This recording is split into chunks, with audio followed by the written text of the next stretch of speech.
Hi, hello, welcome back to Cardinal Territory. It's Friday the 13th, very scary hours, and not exactly the most fun time for the Cardinals lately. They just lost their fifth straight game, 6-0 clunker to the Brewers. Sonny Gray just did not have his best stuff, but as we usually do on this podcast, we are looking towards the future. So we have Cardinals pitching coach Dusty Blake on the show today as our special guest. Super excited to break down some of the pitching going on with the Cardinals and just kind of pick the brain of one of my favorite people in the org. Dusty, thanks for joining. Yeah. Thanks for having me on. I don't know if me being on is going to help your ratings this week, but certainly appreciate getting a chance to chat. Well, we're going to do our best, right? We're going to try our best. All right, we'll start just with an overall synopsis of the pitching picture. As we go through June, we kind of knew this was going to be a tough month, just given the lack of off days. That's something we've talked about a lot on the show. Cardinals don't have a ton, just 2 in all of June, and they're currently in the midst of playing, 13 straight? Yeah. So as you're mapping out June, what were some of your concerns about, namely the rotation and overall just making sure that they were staying healthy and staying effective?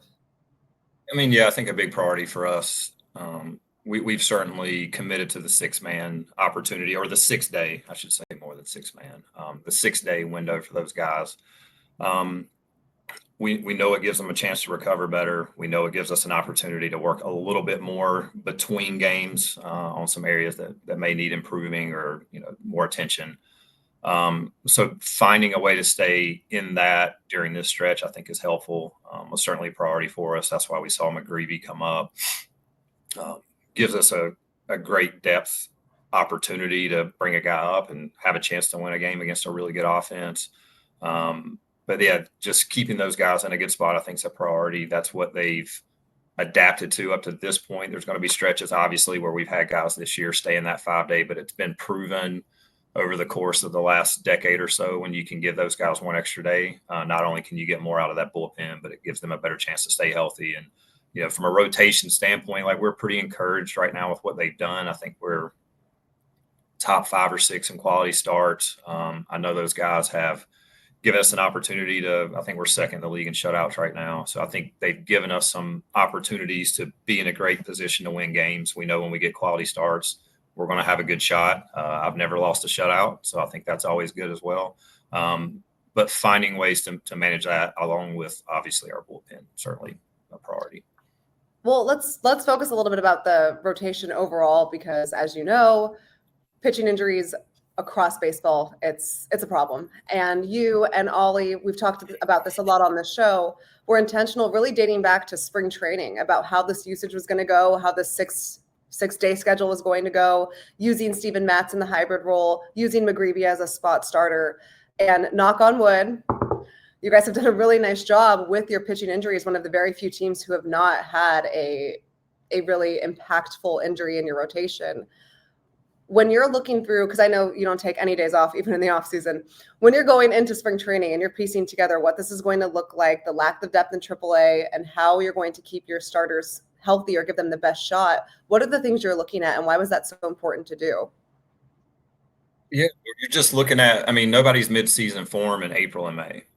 So to have more opportunities to work on the things that the game has given us feedback with is really important. For some of our more veteran guys, giving them some extra rest, really important. Younger guys, again, an opportunity to reset, like the Palantes, the Liberators, giving those guys a look at how do I manage my week? All right, what happened in this last game? The league's going to continue to adapt to them. When you see veteran successful pitchers, it says a lot about them, because the league's had a chance to adapt. And those guys have found a way to continue to leverage what they do well. With younger guys, you just don't know what that next adaptation will be. We saw it a little bit with Palante last year, with the league's approach taking him the other way. We started adapting, using the sinker a little bit more to righties, and saw a really good counterbalance there. But going back to the question on the 6-day, it gives them, they may recover a little more effectively, but it gives them more opportunities to work on what we're seeing, what trends that we're noticing that the league and offenses may be shifting to have a better approach against them. And instead of being in that tight 5-day window where you're limited in your side to more of a fitness session and feel the mound and try to make sure we stay sharp. Like we can actively be intentional about what that next step might be. So that's part of it. With more veteran guys, an extra day is always helpful. With younger guys, more space in between to work and strategize is helpful. So that was certainly part of it. I think the feedback also, whether you're looking at the veteran side or the younger guys like Palante and Libby, has been this is super helpful. I remember talking to Miles in April where he said, when you're on a 5-day rest schedule, you're doing your bullpen and you're just getting your work in. You don't really have the chance to go in and fix things and address things. And that was important for Miles, given how his April started. And that was really important for Libby and Palante, really across the board. But the difference, that 1-day difference in the schedule when it comes to the workload and the bullpen and how you prepare in between starts, what are you seeing there that you thought really helped this rotation in the early part of the season? Yeah, well, I mean, you can see adjustments that Miles has made as he's trying to attack hitters. I'm not going to broadcast that. People can, especially our opponents, can do their own homework there to see if they can figure that out. But that's not easy, midstream. That's not easy at all. So again, each guy has had something. Again, I don't want to put their strategy and their game plan out there because I think that's somewhat confidential to what they're trying to do, and I don't know there's a lot of value in that for us. But I just know giving them that space to feel like I don't have to just rush right into this next outing has been incredible. They've all found some leverage opportunities inside of that, and again, you can't discount just the extra day as well. Like we may only be throwing 10 or 15 more pitches in their side, but it is a higher intensity, and to have an extra day to recover from that, I think is really important. And again, to Ollie's credit, I don't know that a lot of managers would be enthusiastic about this because it is a little high maintenance. You do have to bring somebody like Matsy in and out of a starting role. We knew and have seen him manage that well, which is why we thought like that is certainly a big piece to this puzzle early, was knowing that he's bounced from bullpen role, starting role, and seemingly been unaffected by that in a good way. Him being able to give us that range has been helpful, but Ollie signing off on it and being a supporter of what this can do for us as we get through the course of a season. We saw it a little bit last year as well, but it's not convenient. Your bullpen does become short in a few games if Matz has to jump in. We are calling guys up to take some of these spot starts, so it's certainly not the most convenient process. But when you look at the return on investment with that extra day and giving these guys an opportunity to demonstrate what they're great at, I think it just doubles down on that. You guys, the Cardinals, high maintenance? You don't say. Never heard that before. No comment. But it did work. And to your point, and I think this is why we saw Michael McGreevy take that spot start against LA. And I know Ollie hinted more hinted than that he would take another one, because it had, for Steven Matz to do what he did and come in and take in that role, it is a lot. It does deplete your bullpen a little bit at the, but it also helps rotation, as you pointed out. So you're just kind of picking your poison on which area of your pitching side that you want to be depleted at any given time. Now that we've seen McGreevy a couple times this year, and he continues to impress, it does seem like there is a more clear path and a path that makes more sense into how you can keep using this schedule for as long as you can, because McGreevy is now able to take these spot starts and you can leave Matz in the bullpen. Yeah, there's some value in that. No question. He's a massive weapon for us to be able to bring into that type of opportunity. Also, as the year goes on, so when you think about it early, when you look at the majority of pitching injuries being between spring training and May, like that's where I think you're getting the most return on this strategy. Not that we won't continue to get that, because there's always an opportunity to improve on something, but being able to cover that window where we see this injury spike every year, as you're ramping into 70, 80, 90 pitches in spring training, and then you throw 90 to 100 for the course of the month of April, and then you do the same thing in May. Like at that point, as the season continues, as long as you haven't had, we've had some rainouts, obviously, crazy amount of that, but like these guys aren't continuing to push that threshold more. So it's easier to adapt to that workload when you're not constantly pushing it through a new layer each time out. So once you get through a couple months, is there value in staying in a 6-day? Sure. Is it as risky to not do it? I think as the season progresses and as you adapt to that workload as a starter more often, you can have some more flexibility in being in a 5-day. It's good stuff from Cardinals pitching coach Dusty Blake. We'll be back to touch on just a random assortment of pitchers in our next segment. But first, our first sponsor of the day, a message from Chubby's. Kratz, you look different today. Do I see Chubby's shorts on your shoulder? Oh, the sick design. I mean, don't even get it twisted too, because the lining normally is like an SOS pad. This lining that's in the center is so soft, so smooth. The outside, so many things to choose from on chubbyshorts.com. Facts. And the code FOUL for 20% off. I got the Tiger Sharks. Ooh-wee. Little blend of a tiger and a shark. It's beautiful. So don't wait. For a very limited time, shop Chubby's biggest sale of the year, $45 shorts and up to 65% off select gear. Hit up chubbyshorts.com and grab your favorites before they're gone. If you miss the sale, then use the FT code, FOUL in lowercase for 20% off. Support FT, let them know we sent you when the survey asks, and get ready to turn some heads. Summer's here, dress like it in Chubby's. Okay, super important question.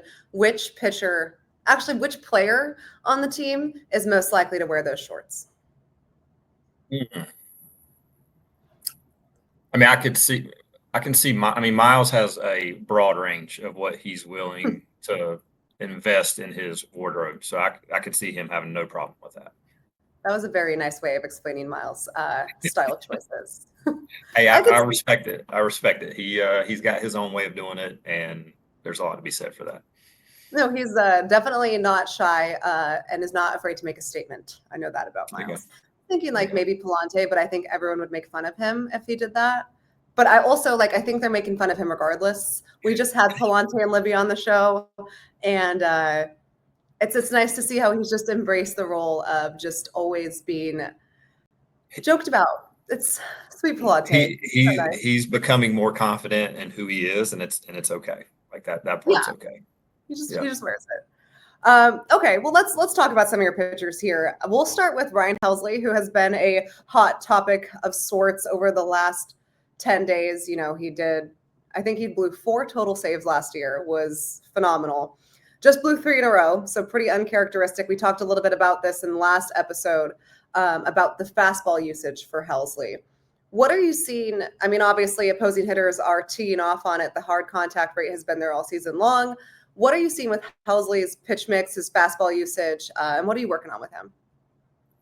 Yeah, there's a lot that you can look at with that. So I would start with early in the season, there were some things in his movement pattern due to some working through ramp up spring training things that we caught that he's had to adjust as he worked through April, and he did a fantastic job of that.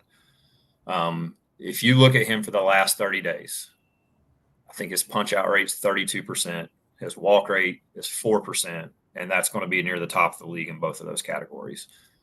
That's what gives him the best chance. You have a couple of those blown saves where the difference was 2 singles. One that hit first base. I know the BABIP has been talked about.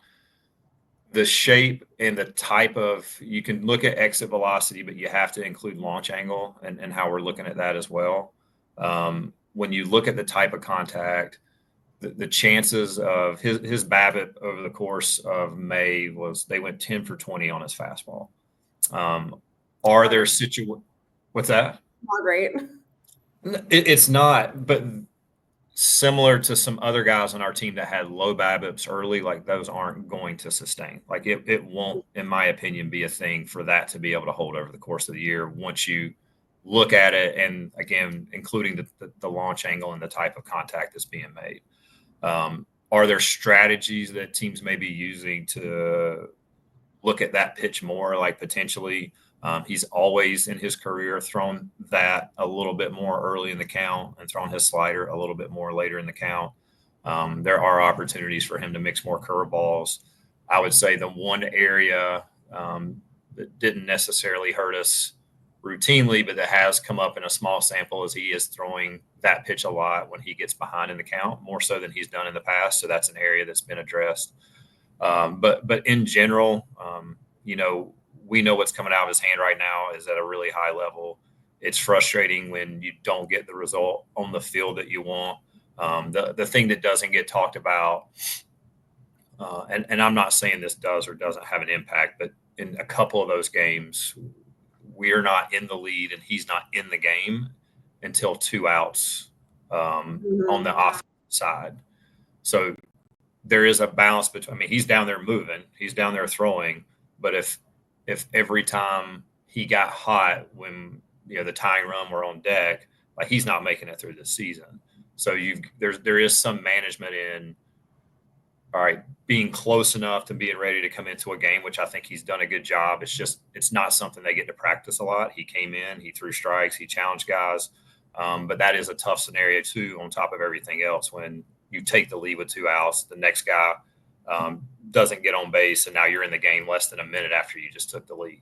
And to his credit, again, didn't give up the lead, or we didn't give up the tie. At least we didn't trail. And I know that it's frustrating when you don't get those results, and that's part of what we're going to keep digging in on. But I think the scenarios where those have happened, I would say if he continues to make some small adjustments with his usage, that we'll see what we're used to seeing most often as we keep moving forward. That's such a good point, and honestly, something I didn't really think too much about, because with these comeback Cardinals, I don't start writing stories when you guys are trailing until the 8th inning, because that's usually when this offense makes a push. Yeah. And specifically, I remember Toronto, both 2 games against the Dodgers. Those things happened quickly. The lead change, the scenario changed very quickly in the bottom of the 8th, and it is not a lot of time for your closer to amp up and get ready. Obviously, Helsley's a professional, and you and Julio and KT and Pogi all do a great job of communicating that. But I think it's easy to just look at Helsley's usage from a 2-week window and say, okay, 3 blown saves in a row, that's not good. But the scenarios where those happened, one was a single off the bag that led to, I didn't want to make excuses, but like it's hard for those things to feel like they're going to be routine as far as a strategy. Right. Teams using a strategy to hit a ground ball off second base won't be a routine thing. Yeah, he punched out 3 that inning. Usually that's great. So I understand. I think there's always going to be a lot of focus on the closer role, no matter what, because that is, that decides the game. But I'm not ready personally to press the panic button on Helsley yet. The metrics are the same. The velo is the same. The spin is the same. It's just getting hit a little bit harder. So that's me telling. I've been having to do a lot of therapy sessions on Cardinal Territory over the last week. So that's it. Just everyone relax about Helsley. We'll revisit this in a couple of weeks or so.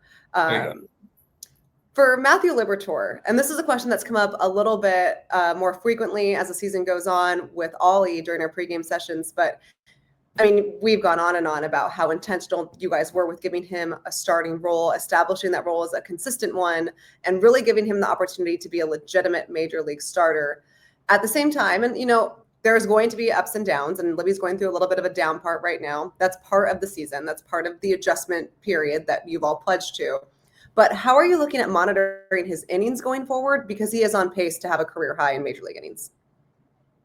Yeah, there's a couple of things in play there.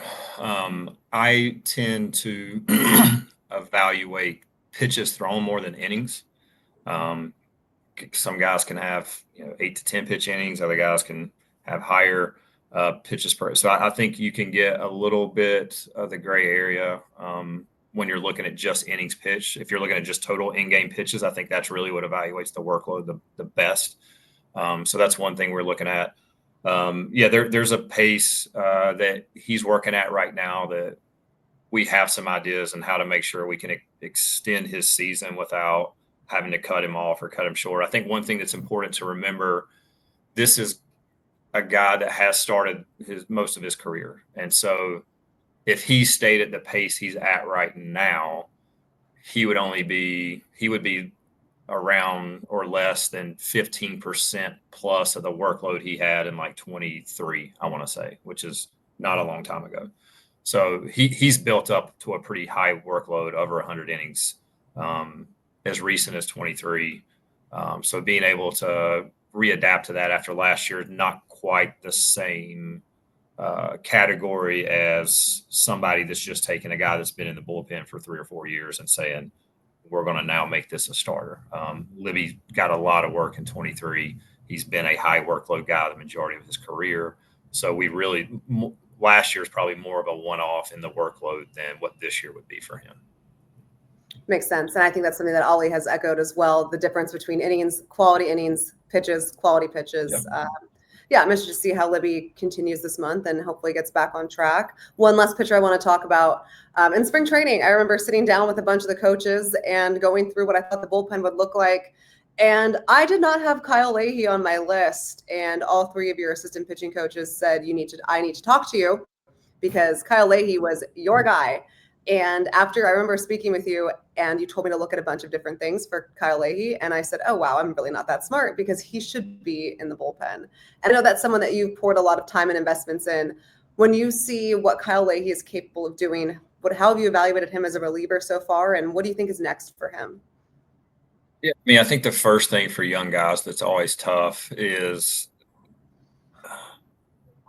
like, this is their dream. And it's so hard not to protect against what got you here or what got you this opportunity. And this doesn't just, I mean, there's several young guys in our bullpen that have this mentality, which is part of what's helped them, but they're of the growth mindset. So they're not trying to hide from the bad things that may happen during a game or during a performance. They don't want to just think about only good things that happened. And if I stay positive, this will go my way.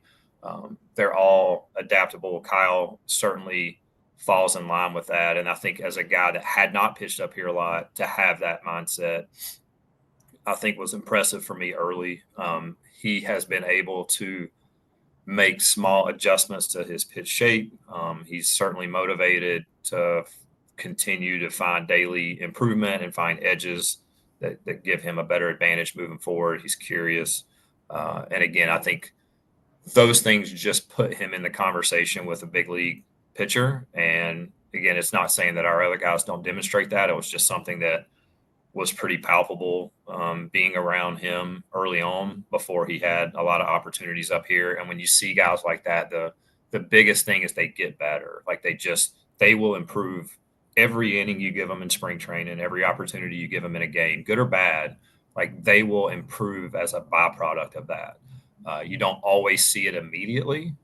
You can think of it like if your goal is to melt an ice cube, you can get the room from 10 degrees to 20 degrees to 30 degrees and you won't see any progress, but you've made progress. And then now you get to 30, you're only a couple degrees away from really starting to see the return on all that work. That's kind of a way he, along with several other guys, like that's their approach. Like they're going to constantly be working on things. You may not see it in the next outing. But there will be a return on that over time. And guys who find a way to continue to get better with their opportunities and don't just try to protect against success, because sometimes there's a lot of that as pitchers you don't control, I think give you the mental edge that you need to be competitive up here. And then stuff wise, like what's coming out of his hands is pretty good. I swear every time I talk to you, you hit me with a different analogy. I'm like, where is this going? And then you finish the analogy and I'm like, oh, that actually made a ton of sense. So good stuff. Well, hey, we're going to take a quick 30-second break as we hear from Arena Club, and then we'll wrap up with pitching coach Dusty Blake. We'll be right back. I just want to say, before Arena Club, if you were trying to very actively buy, sell, trade, it was very complicated and used a lot of mail that was unnecessary. Yeah, I didn't even know how to do it, but I'm glad we have Arena Club now because it's a one-stop shop for everything card related. It is. And right now you can get 20% off your first slab pack or your first card purchase by going to arenaclub.com/FOUL. Use code FOUL. If you're a collector, you've got to check out Arena Club. Go get after it. Those are guys up at Foul Territory. And speaking of Foul Territory, Dusty, your bestie, Ollie Marmol, is joining the Foul Territory gang today. So for those of you watching, you can catch it live or you can rewind. Should be some good stuff. I actually do remember him telling me yesterday he was doing that, and then I completely forgot. So here we are. All right, Dusty, before I let you go, because you do have to get to the ballpark, a big start for Eric Fetty. You've been with the organization since 2021. Took over as head pitching coach in 2023. When you not a great year for really anyone, 2023, but there were a ton of difficulties that I think you had to face behind the scenes. One being that was the first year that baseball expanded their schedule, so we were no longer playing the division 18 times. You were really scouting 29 other organizations. You were doing so with a limited staff because when Mike Maddox moved on, you were promoted to his spot. And while you did get some help from our pal, Packy Elkins, the game planning coach, no one backfilled your role. So it was basically double, if not triple the amount of work in a time where the team itself was really struggling. So I can't imagine 2023 was like the most fun year for you. But showed their confidence in me to do a lot. Yeah, he's fine. Take it away. And anytime you struggle, you get something out of it. So there were certainly frustrating times with that season, but we are better off with our plan and process now, having gone through that. So how have you seen that plan develop over the last 2.5 seasons? Because as we sit here now in 2025, it looks like the Cardinals pitching picture is in a much better spot. Well, I mean, you can't discount, obviously, Julio was with me in 23 and was a great resource for us continuing to communicate and how to navigate the season day by day, month by month better as we went. Adding Dean Keycaver to our staff, he's like a Swiss Army knife. It's not just, one thing that he's invested in with us, but a primary part of his role is to create kind of an outline of an advanced scout. He and Julio help with that. And then KT actually helps with that some as well. The time it takes, like every game, I'm going to have a plan for our starting pitcher. We're going to be great at what we're good at. We're going to lean into our strengths. We're going to know what those guys may struggle with and where to mix in some of the supporting pitches in our arsenal. We do the same thing with our relievers where we're going to meet with them, go through the lineup to make sure, okay, we've got a generic report. It's good to know kind of what this hitter's personality is. It is important to have that. But then to individualize it with each guy is what's so massively important as well. Like the overall kind of, again, generic reports more to just give us a profile on who this guy is, what he wants to do. If it's something that we do well, we'll take our chances because typically it's going to go our way if it's what our strength is. But in general, like the laborious, time frame of putting that composite report together, it's hours on hours. And for Dean to kind of step in and take a big part of that responsibility just frees me up to be, I guess, more global and how I'm managing this role, which gives me way more opportunities to have space to address like the more meaningful things that are right in front of us. Well, so far, so good. I think this year the rotation specifically has maybe overperformed projections. I'm not saying who projected them to be low. Definitely not me. Never. And the bullpen, when you have such a good bullpen, lights out in 2024, to be able to find someone of the same success. I mean, that relief corps really carried you guys in May. Like we talked about in the beginning of the show, June was going to be tough. It was going to be a stretch. I don't think we're at the tear everything down and panic level. I think these are kind of the highs and lows of the baseball season. But it is really interesting to see how this pitching is developed, and it's ahead of the curve, in my opinion, at this point this season. So credit to you guys. You do a nice job. We're doing our best, and inevitably you have up and downs throughout the season. You're not going to dodge that. So it's just making sure you stay connected to the things that give you the best chance to be successful. And as we're noticing trends, like we said, we're finding the right ways to adapt to those things as we go.